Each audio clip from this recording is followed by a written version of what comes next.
Chapter 1. Crunch. That was the sound of her ribs caving in. The suffocating thick heat of her own blood filled her throat. She braced for the wet, tearing slide of silver claws, ripping her heart from her chest. But the agony never came. Instead, the phantom sensation dissolved into the biting, frigid draft of the great hall. Karis inhaled sharply. Her lungs expanded with a desperate, tearing whistle. Her trembling fingers grasped only the pristine, unbroken silk of her ceremonial gown. She was breathing. She was standing. The timeline had snapped back. The oppressive silence of the stone room pressed down on her fragile shoulders. 100 pack members stared. Standing a mere 3 feet away was Corvus Thorn, the Alpha King. His imposing frame cast a leaden shadow across her trembling boots. He smelled of dark cedar and incoming winter storms. It was a scent that had once meant safety. Now it tasted only of ash and absolute betrayal. His silver eyes were glacial. They were entirely devoid of mercy. "I, Corvus Thorn," his voice rumbled. The deep baritone vibrated against the polished floorboards. "Reject you, Karis, as my destined mate." The words hung in the icy air, a death sentence wrapped in formal velvet. In her previous life, this exact moment had broken her. She had fallen to her knees in this very spot. She had wept until her vocal cords tore. She had begged the moon goddess for salvation. Her reward had been a brutal, lonely slaughter in the northern snowdrifts. Not tonight. The remnants of her past life trauma crystallized. It hardened into pure, unforgiving fury. The phantom pain in her sternum vanished. A fierce, thrumming instinct to survive took its place. Her breathing steadied. Her spine snapped straight. Corvus watched her from his elevated dais. His jaw was clenched tight. He expected a breakdown. He waited for the inevitable collapse of a discarded, pathetic Omega. She didn't weep. She didn't beg. Karis took a deliberate step forward. She raised her right hand. She struck the Alpha King across the face with a vicious crack that silenced the entire hall. The sharp impact echoed like a fired gunshot. Gasps erupted from the elite guards. Men instinctively reached for their silver-forged blades, the metallic slide of weapons ringing in the deathly quiet room. Corvus's head snapped sharply to the side. He froze completely. A single vein pulsed in his rigid neck. When his glacial eyes slowly turned back to her, they flared with pitch black, lethal dominance. A dangerous low snarl vibrated deep within his broad chest. The sound rattled the air between them. Karis did not flinch. She met his murderous glare with absolute zero. "I accept," she stated clearly. Her voice did not waver. It did not break. "Good luck surviving your own ignorance, Your Majesty." She did not wait for his command. She pivoted sharply on her heel. Her heavy skirts whipped around her ankles. The giant oak doors of the stronghold stood slightly open. She walked directly through them. She left a stunned, paralyzed court in her wake. The moment her boots hit the snow-covered earth, she sprinted. She plunged into the dense, ancient woods. The freezing wind whipped relentlessly through her hair. It bit at her exposed, pale skin. Frost clung to her eyelashes. She ignored the stinging pain. She ignored the fiery burning in her aching thighs. Adrenaline and sheer terror fueled every single stride. She had to alter her fate. His political enemies would send the hunters tonight. She knew the exact timeline. If she could just reach the neutral territory across the northern river before dawn, she could vanish. Behind her, within the stone walls of the keep, unnatural chaos exploded. Corvus stood entirely paralyzed. The stinging heat on his cheek was nothing. It paled in comparison to the sudden, catastrophic violence tearing through his own mind. The moment her scent faded, His inner beast violently seized control. Her delicate blend of night-blooming jasmine and fresh rain was gone. The beast did not roar in anger at her profound disrespect. It wailed.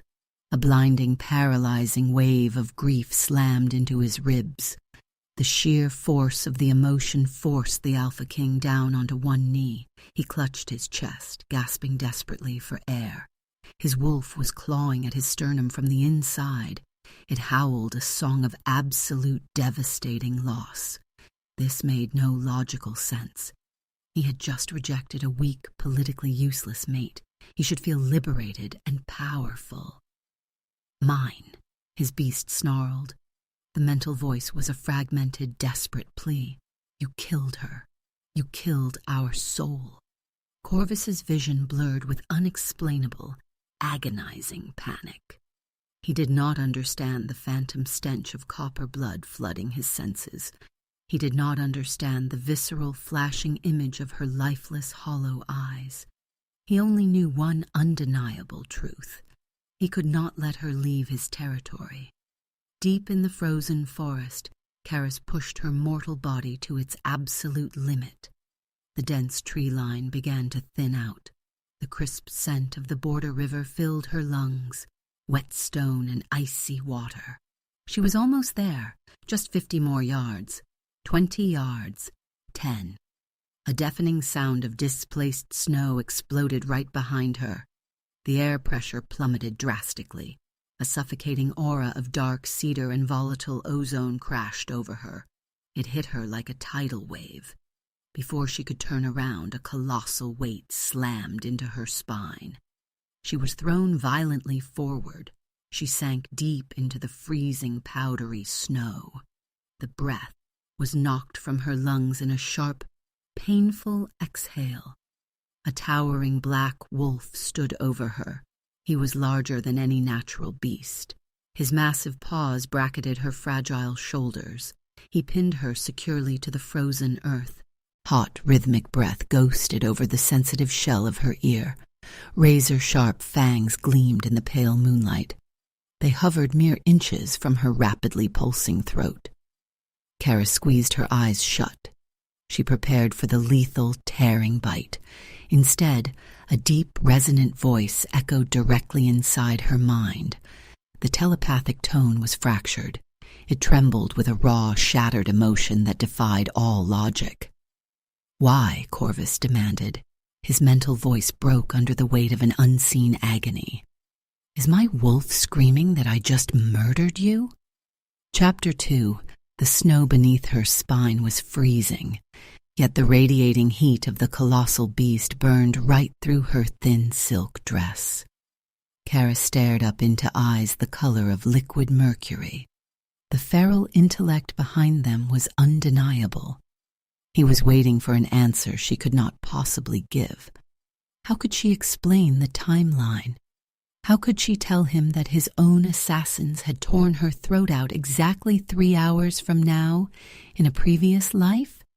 She clamped her mouth shut. She absolutely refused to speak.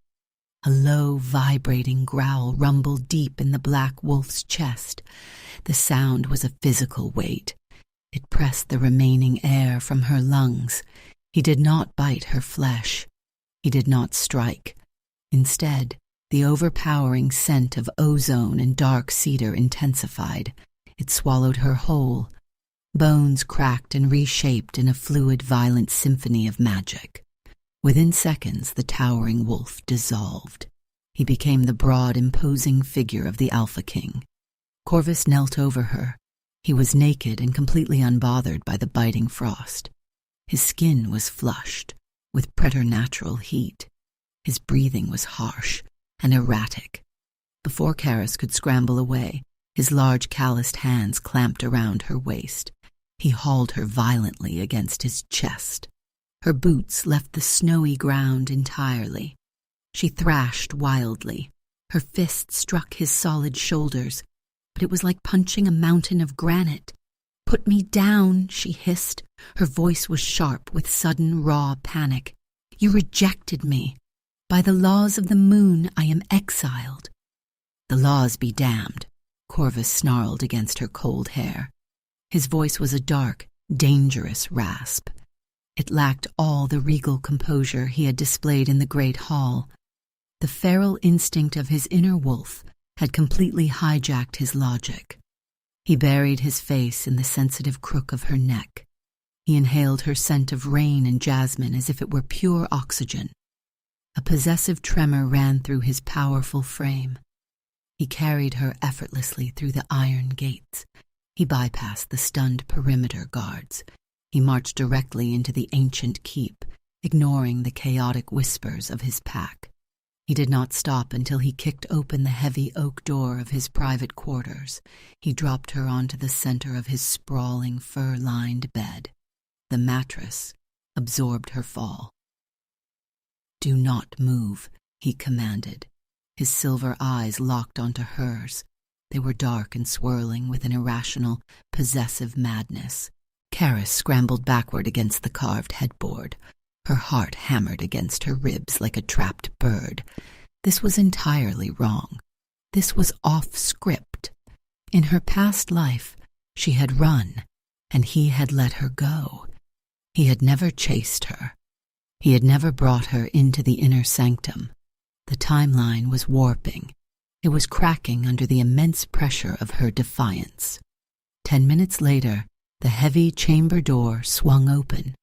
Barnaby, the pack's grizzled physician, stepped into the dimly lit room. He carried a worn leather medical bag. His expression was one of utter, exhausted annoyance. He glanced at Karis, huddled defensively among the furs. Then he turned a deadpan stare toward the pacing Alpha King. "You threw her away 10 minutes ago," Barnaby grumbled. He set his bag on a mahogany table. "Now you have her trapped on your bed? Forgive my insolence, sire, but your alpha psychology requires far more urgent treatment than her physical state." "Silence," Corvus snapped. He paced the length of the room like a caged, starving predator. "Just check her pulse. Make sure she is unharmed." Barnaby sighed. He stepped closer to the bed and reached out. His fingers were gentle against Karis's icy wrist. Her skin was incredibly pale. Her pulse was a frantic, erratic drumbeat. The doctor frowned, his brow furrowed as he noticed the unnatural tension rigid in her muscles. She wasn't just terrified of the alpha. She was waiting for something else to strike. The grandfather clock in the corner chimed midnight. Karis's blood ran completely cold. The hour of her death. Before Barnaby could step back, the thick glass of the balcony door shattered inward. A violent gust of winter wind howled into the room. It extinguished the fireplace instantly. Darkness swallowed them. The stench of wet iron and rotting leaves flooded the air. It was the distinct, unmistakable scent of rogue assassins. 3 figures dropped from the shadows. Their silver blades glinted in the pale moonlight. They were early. The butterfly effect had accelerated her execution. "Intruders!" Corvus roared. The Alpha King launched himself across the room. He intercepted the first assassin with brutal bone-snapping force. The sound of a spine breaking echoed sharply over the howling wind. Corvus tore into the attacker. His eyes flashed a lethal, blinding silver. He was entirely consumed by the absolute need to protect the mate he had just discarded. Barnaby swore violently, diving behind an overturned chair. Karis did not freeze. She knew these men. She remembered the cold steel biting into her soft flesh. She rolled off the edge of the mattress.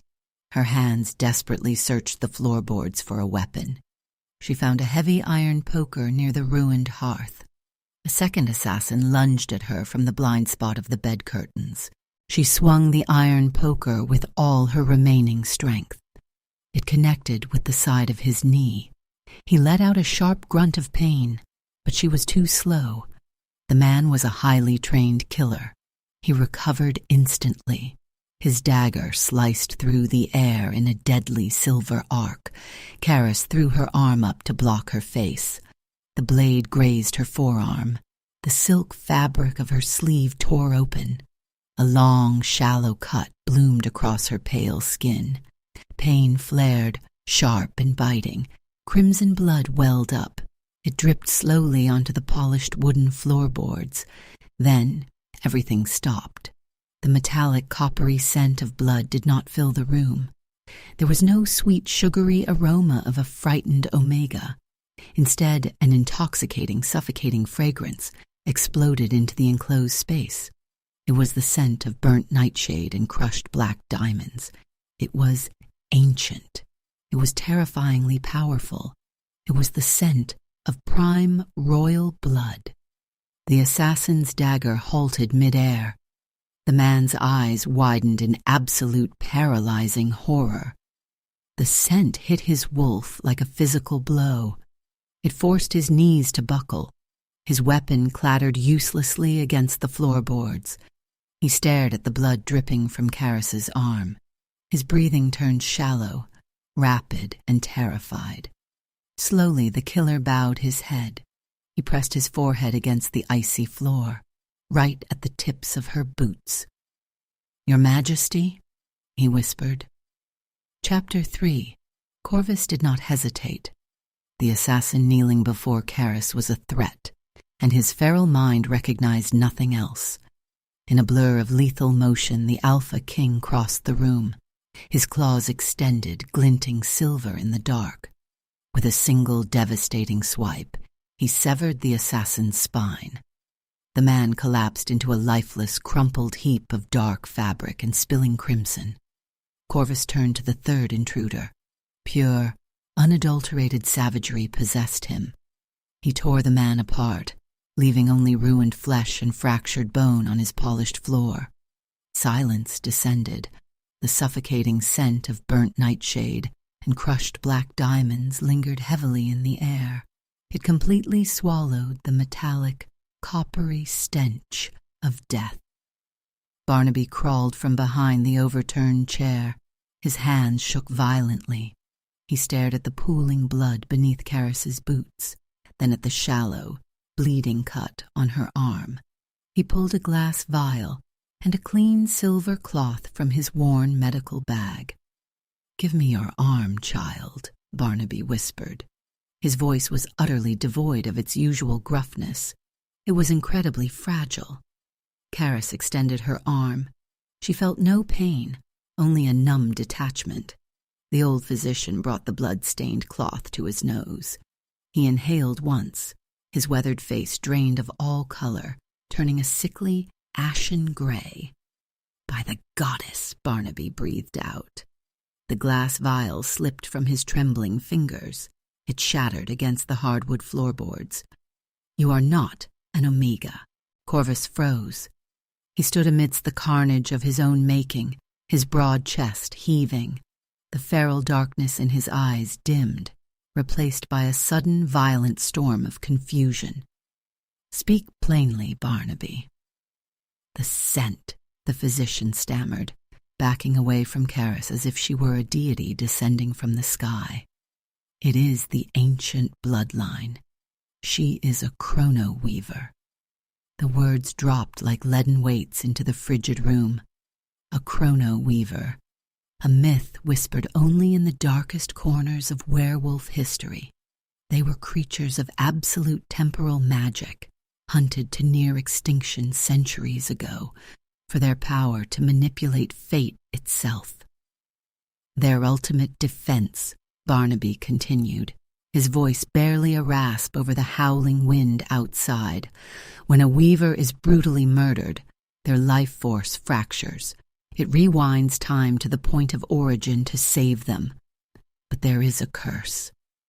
Corvus felt a paralyzing, unnatural cold seep directly into his marrow. His heart stuttered. "What curse?" "The wolf of the one who caused her death," Barnaby whispered, looking directly at the imposing Alpha King. "Directly or indirectly, that wolf will remember. The timeline repairs itself, but the murderer's soul retains the absolute trauma of the slaughter. The truth struck Corvus with the crushing force of a falling mountain. The phantom pain in his chest, the irrational grief, the wailing of his inner beast. It was not a sudden onset of madness. It was a memory. The walls of the bedchamber seemed to melt away. Corvus blinked, and the polished floorboards vanished entirely. He saw snow, endless, blinding white snow, stained with a horrifying spreading pool of dark crimson.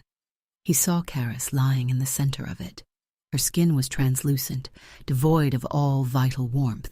Her delicate throat was torn open. In the hallucination, her dead, hollow eyes stared up at him. Her pale lips moved, forming a silent, agonizing word. Corvus. A tortured, broken gasp ripped its way out of his throat.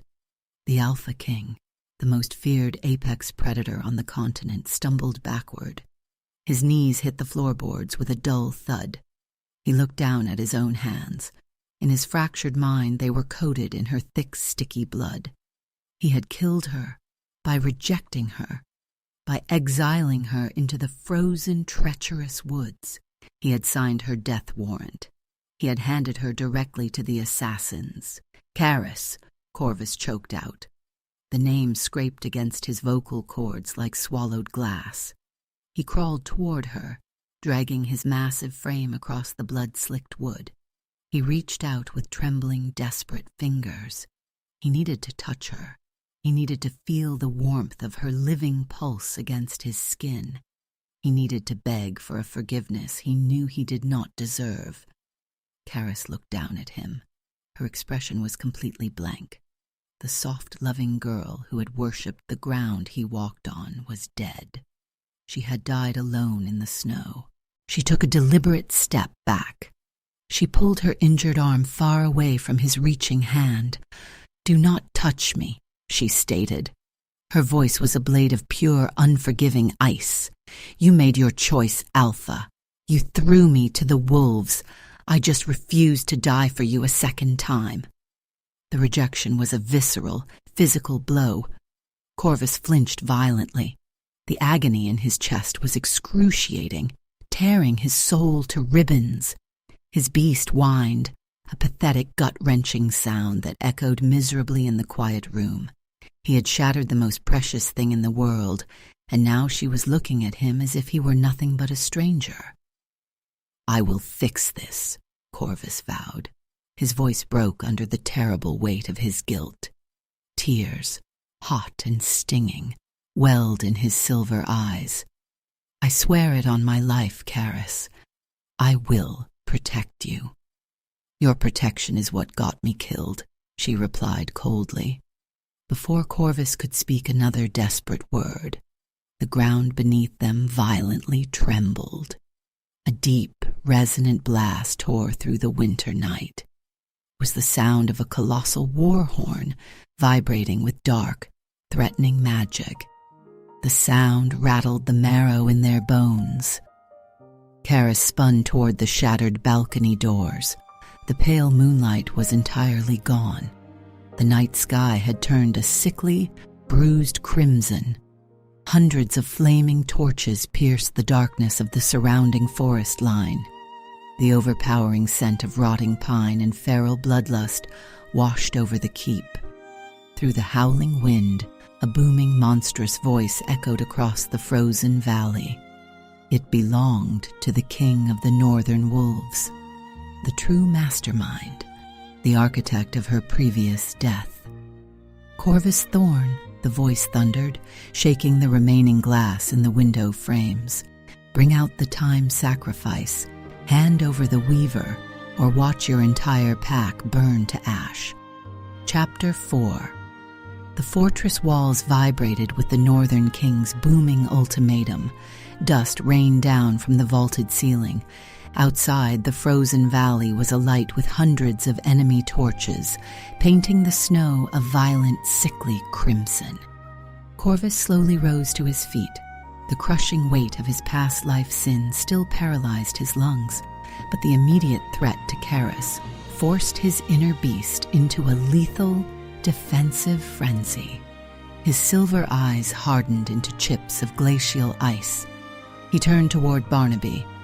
"The ancient laws of the lycanthrope," Corvus began, his voice a low, dangerous rumble.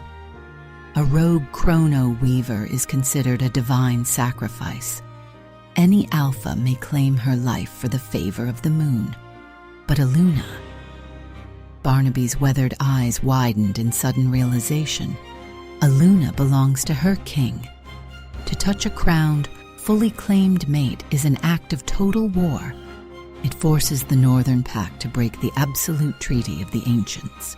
Corvus nodded curtly, the muscles in his broad back coiled tight with violent tension. He turned his gaze back to Karis. She stood entirely still amidst the blood and shattered glass, her delicate face an unreadable mask of porcelain. He took a slow, hesitant step toward her. The Alpha King, a man who had conquered entire continents, looked utterly terrified of the small, bleeding woman before him. "Karis," he rasped, the syllables scraping painfully against his throat. "You must let me claim you." She let out a harsh, humorless laugh. The sound was like a fractured blade. "A few hours ago, you humiliated me before the entire court to avoid this exact scenario. Now you want to play the devoted mate?" "It is a shield," Corvus pleaded. He dropped to one knee, bowing his dark head in utter submission. The towering predator made himself as small as physically possible before her. "A fake ceremony, just a superficial mark to bind your scent to mine. It will grant you the ultimate legal protection of the crown. I am begging you. Let me keep you alive." Karis stared down at his trembling shoulders. She despised the way her treacherous heart skipped a beat. She hated the undeniable, intoxicating aroma of his dark cedar scent that wrapped around her like a warm, protective blanket. Survival was her only objective. If playing the role of his Luna kept the Northern King's claws out of her chest, she would endure it. "Get up," she commanded coldly, "and make it fast." They did not have time to relocate to the Great Hall. Barnaby frantically cleared a space in the center of the ruined bedchamber, sweeping away the shattered glass and pooling blood.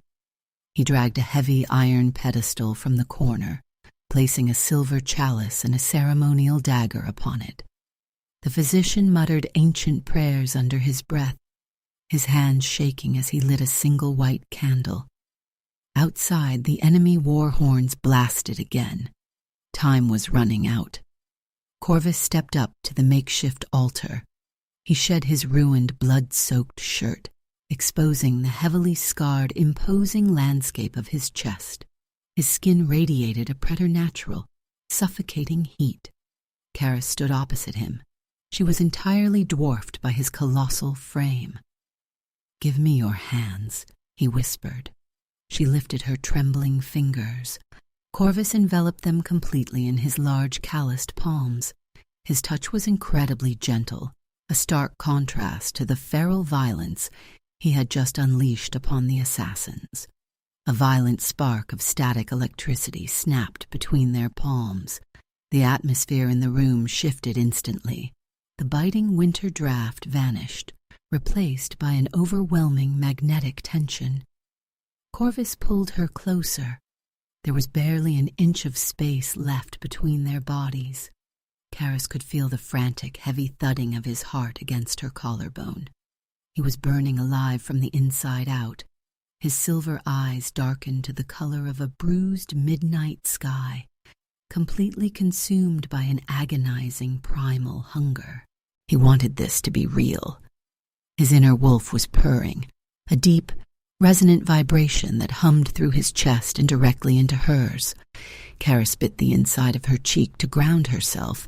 She forced her breathing to remain steady, refusing to let him see how intensely his proximity affected her, Yet when his free hand slid around her waist, pulling her flush against his rigid abdomen, a soft, involuntary gasp slipped past her lips.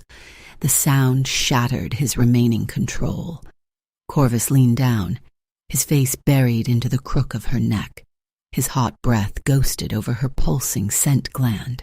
The intoxicating aroma of burnt nightshade and fresh rain completely scrambled his senses. He did not want to fake this. He wanted to sink his teeth into her flesh, to bind their souls together for eternity, to prove that he would burn the world down to keep her safe. "I am sorry," he breathed against her skin. "I am so sorry, my weaver."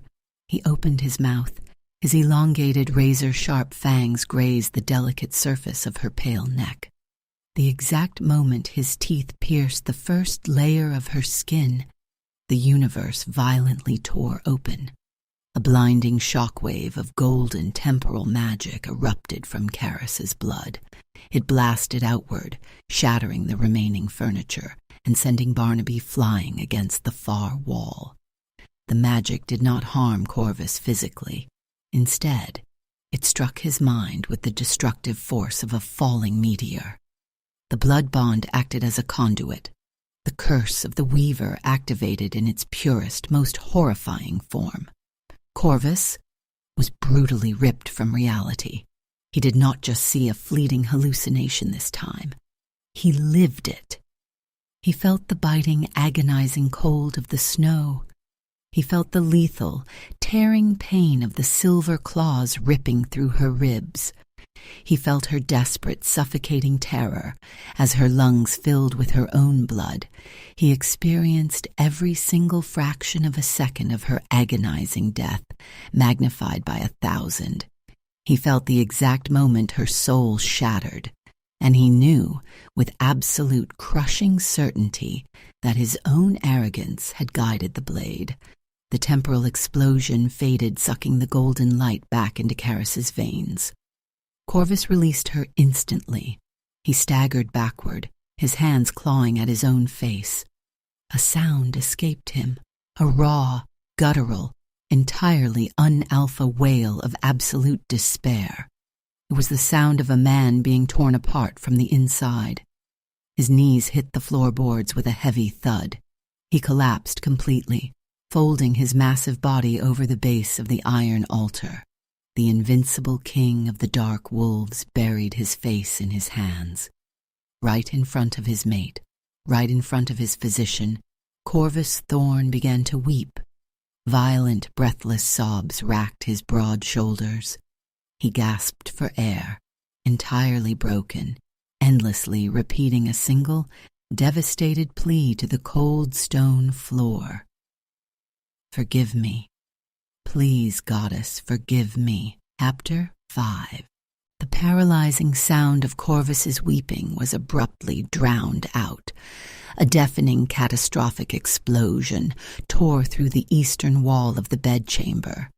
Solid stone and thick oak disintegrated into a lethal cloud of shrapnel. Blistering heat and choking sulphurous ash billowed into the ruined room. The northern pack had breached the inner sanctum. The enemy king had grown impatient, sensing the sudden vulnerability of the Alpha guarding the keep. Corvus stopped breathing. The agonizing grief of his awakened memories instantly forged into a suicidal, protective rage. He did not roar a challenge. He did not issue a command to his surviving guards. He simply lunged. His bones cracked and snapped in a terrifyingly fluid transformation. The imposing king vanished, replaced entirely by a towering feral beast of pitch-black fur and blinding silver eyes. He threw his colossal frame directly into the suffocating smoke, intercepting a wave of invading northern wolves. The battle was not a display of regal dominance. It was a raw, visceral slaughter. Corvus fought like a creature desperately begging for death, yet entirely refusing to fall. He became a literal wall of flesh and bone between the attackers and his mate. When a silver-coated longsword swung toward Karis's blind spot, Corvus did not parry it. He thrust his own shoulder into the descending blade. The metal bit deep into his muscle. Blood sprayed across the frozen floorboards. Corvus did not even flinch. He clamped his jaws around the attacker's throat, crushing the windpipe with a sickening, wet snap. Karis stood frozen amidst the chaos. The icy drafts of the winter storm whipped her hair across her face. She watched the invincible Alpha King allow himself to be torn apart. His dark cedar scent was rapidly drowning beneath the thick metallic stench of his own spilling blood. He took a brutal mace strike to his ribs to shield her from the impact. He took a grazing spear thrust to his thigh to keep an assassin from reaching her pedestal. He was using his body as a meat shield, paying for his past life sins with every ounce of his vital warmth. The impenetrable wall of ice surrounding Karis's heart violently cracked. She looked at the bleeding, desperate monster, tearing through enemy ranks. He was a terrifying apex predator, yet he kept casting frantic, terrified glances back at her, ensuring she was still breathing.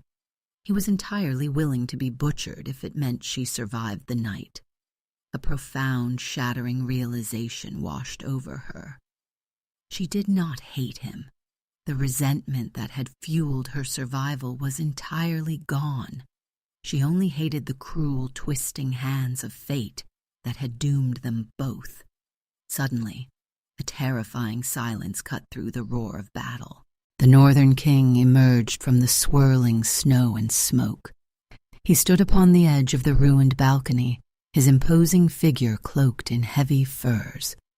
He held a massive mechanical crossbow, forged from black iron. Loaded within the mechanism was a single, lethal bolt, dripping with concentrated wolfsbane and liquid silver. The enemy king aimed directly at Karis. He smiled, a grotesque twisting of scarred lips. Corvus saw the weapon. A sound of pure, unadulterated terror ripped from his throat. He abandoned his current attacker, throwing his immense, bleeding body backward across the room. He intended to take the lethal shot directly to his spine. He intended to die so she could live. No, Karis screamed. She refused to let the cycle repeat. She refused to let him pay her debt. Karis reached deep into the hidden, burning core of her soul. She grasped the invisible, thrumming threads of the universe.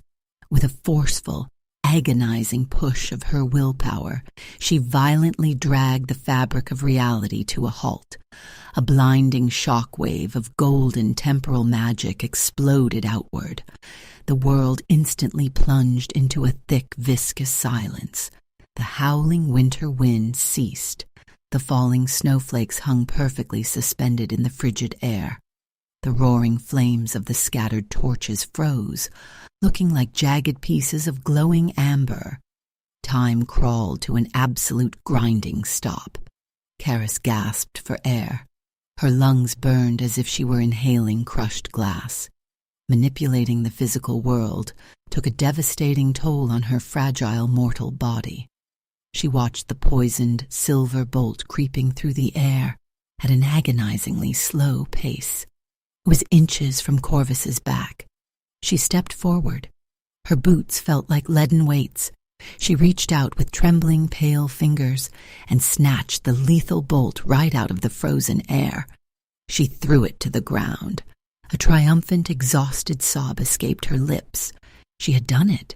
She had broken the timeline. She had saved him. But fate was a ruthless, unforgiving architect. The Northern King had not fired just once. Hidden entirely within the shadow of the first bolt was a second weapon. It was a jagged iron javelin wrapped tight in dark, ancient sorcery, designed specifically to pierce magical barriers. The dark magic violently rejected her temporal field. It tore through the golden air with a shrieking, unnatural speed. Time snapped back into brutal, rushing motion. Karis did not even have a fraction of a second to scream. She only heard the sickening, hollow thud of metal violently piercing flesh and bone. Corvus's massive body jerked forward. The momentum of the strike lifted him slightly off the ground. The jagged tip of the iron javelin erupted through his back, dripping with a terrifying amount of dark crimson blood. He had been struck dead center in the chest. It was the exact precise location where Karis's heart had been destroyed in her past life. The Alpha King let out a quiet, trembling breath. His silver eyes rolled back. His towering frame completely gave out. He collapsed forward, falling heavily into Karis's waiting arms. She sank to the floorboards beneath his crushing weight. She clutched his bleeding torso against her chest, her hands instantly covered in his fading warmth. "Corvus," she whispered, her voice a broken, desperate plea. "Corvus, look at me." He did not answer. The terrifying, rhythmic thumping of his powerful heart against her collarbone stuttered once, twice. Then it faded into absolute, terrifying silence. Chapter 6. The silence in Corvus's chest was the loudest sound Karis had ever heard. It was a vast, hollow void that swallowed the roaring battle around them. The towering Alpha King lay motionless in her lap. His silver eyes were closed. The terrifying, jagged iron javelin protruded from his back, pinning him to the blood-soaked floorboards. His dark cedar scent was rapidly decaying into the cold, metallic stench of death. A cruel, victorious laugh echoed through the ruined bedchamber. The Northern King stepped over the bodies of fallen guards. He lowered his mechanical crossbow. His eyes gleamed with malicious triumph as he looked at the broken royal pair. The great Corvus Thorn, the enemy Alpha, sneered, his voice dripping with venom. Dead on his own floor, and now the Weaver returns to the timeline. The cycle repeats, little girl. You will die. Time will reset, and we will hunt you again. You cannot escape fate. Karis stared at the lifeless face of her mate. The universe tugged at her soul. The ancient magic in her blood recognized the death of her anchor. It began to pull, a violent, sickening sensation that threatened to rip her consciousness backward through time. The loop was initiating. If she let go, if she allowed the Northern King's blade to strike her next, everything would reset. Corvus would live again, but they would be trapped in this eternal, bloody game of chess. She looked up. Her eyes, once soft and fearful, ignited with a blinding, terrifying golden fire. "I am done running," Karis whispered. Her voice did not sound human. It resonated with the crushing weight of 1,000 lifetimes. She placed both of her trembling, blood-stained hands flat against the brutal wound in Corvus's chest. She did not pull on the threads of time to rewind them. She gathered every single drop of her prime royal blood, every ounce of her divine Chrono Weaver essence, and she violently severed the connection. She chose mortality. She chose him. A deafening, catastrophic sound shattered the air, the sound of a cosmic law breaking into 1,000,000 pieces. The golden fire in her eyes spilled outward, engulfing her hands, her arms, and then Corvus's lifeless body. The magic did not push time backward. It pushed life forward. "What are you doing?" the Northern King roared. Panic suddenly laced his feral tone. "Stop." He lunged, raising a silver broadsword to strike her down. He never reached her. The shock wave of fractured temporal magic exploded from Karis's core. It was not a physical force. It was pure, unadulterated creation and destruction. The golden light slammed into the Northern King and his advancing soldiers. In less than a heartbeat, their bodies simply dissolved into fine gray ash. They were erased from the present, their existence completely burned away by the sacrifice of a weaver. The light funneled entirely into Corvus. Underneath Karis's glowing palms, the jagged iron javelin disintegrated. The torn flesh and shattered ribs knitted together at an agonizing, impossible speed. Then, the golden light vanished. The bedchamber plunged back into the dim, flickering shadows of the winter night. Karis collapsed forward, her body entirely devoid of the ancient power that had hummed under her skin since birth. She felt incredibly fragile. She felt cold. Her inner wolf was silent, stripped of its divine status, settling into the quiet rhythm of an ordinary lycanthrope. A sharp, violent gasp tore through the silence. Corvus's chest heaved. His silver eyes snapped open, glowing with absolute primal panic. He bolted upright, his powerful hands frantically searching his own chest. He found smooth, unblemished skin. His panicked gaze darted around the ruined room, landing immediately on the small, exhausted woman slumped beside him. "Karis," he breathed. The word was a shattered prayer. He pulled her into his lap, crushing her against his broad, blazing chest. He buried his face in her hair, inhaling deeply. Her scent had changed.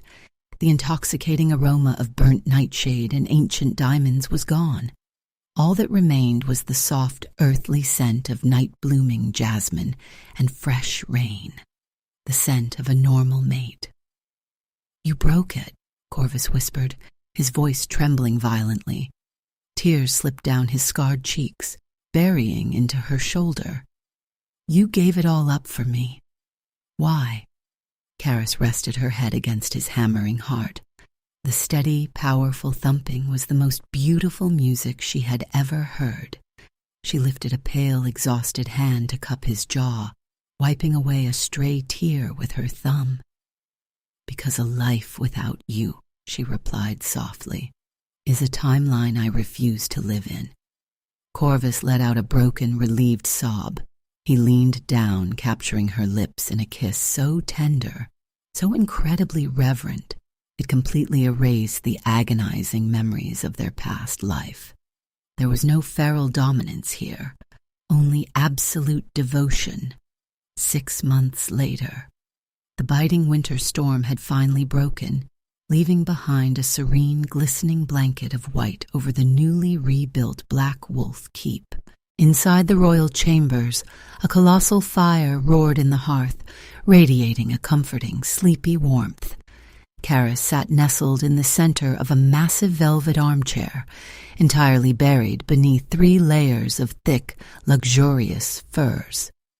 She was reading a leather-bound book, her bare feet resting comfortably in the lap of the Alpha King. Corvus sat on the thick rug beside her chair. The most feared predator on the continent was currently tracing gentle, absent-minded circles over her ankle with his thumb. He watched her with an intensity that bordered on absolute obsession. "Are you cold?" Corvus murmured, his deep voice a soft rumble. He shifted his broad shoulders, preparing to fetch yet another blanket. "I can stoke the fire. Or perhaps you need tea. You barely touched your breakfast." Karis lowered her book, a fond, exasperated smile playing on her lips. "Corvus, I am wearing enough fur to outfit a small army, and I ate 3 pastries. I am perfectly fine." "You are fragile," he insisted stubbornly. His silver eyes darkened slightly with a protective instinct he refused to entirely let go of. "You lost your ancient strength. I will not risk even a draft touching you." Before Karis could argue with her ridiculously doting mate, the heavy oak door clicked open. Barnaby shuffled into the room, carrying a silver tray lined with steaming ceramic vials. The old physician took one look at the Alpha King sitting on the floor, rubbing his mate's feet, and let out a long, theatrical sigh. "By the goddess," Barnaby grumbled, setting the tray on a side table. He rolled his eyes so hard it looked painful. If you coddle her any further, sire, she will forget how to walk. I brought the herbal tonics to boost her immune system, though considering she has a giant fire-breathing shadow hovering over her every waking second, I doubt a simple cold could ever reach her." Corvus ignored the jab entirely. He stood up in a fluid, powerful motion, taking the tray from the physician. "Thank you, Barnaby. You are dismissed." Barnaby muttered something highly insubordinate under his breath about love-sick pups before bowing swiftly and exiting the room. Corvus carried the warm tonic to Karis. He didn't just hand it to her. He held the cup, carefully guiding it to her lips to ensure it wasn't too hot. Karis drank the bitter liquid, wrinkling her nose, but her heart swelled with an overwhelming, absolute warmth. He had spent the last 6 months proving his loyalty every single day. The groveling had ended, but the worship had only intensified. Corvus set the empty cup aside. He reached down, sliding his strong arms beneath her knees and behind her back, lifting her effortlessly from the chair. He carried her toward the large, crystal-clear balcony doors. He pushed them open with his shoulder. The crisp, clean air of the winter morning swept over them. The sun was shining brightly, making the fresh snow sparkle like crushed diamonds. Corvus looked down at her. His silver eyes were clear, completely devoid of the ghosts that had once haunted them. The tension, the fear, the endless running. It was all gone. "No more running," he whispered softly, echoing the promise they had made in the ruins of the old keep. "No more running," Karis agreed. She looped her arms around his thick neck and pulled him down. Their lips met in a deep, consuming kiss. It was a slow burn of passion, an intimate exchange of breath, and absolute trust. Above them, a few stray snowflakes drifted down from the clear sky. They landed gently on Karis's dark hair. In her past life, the snow had been a shroud of death. Now, wrapped securely in the arms of the man who worshipped her, the snow was nothing but the beautiful, quiet promise of a brand new beginning.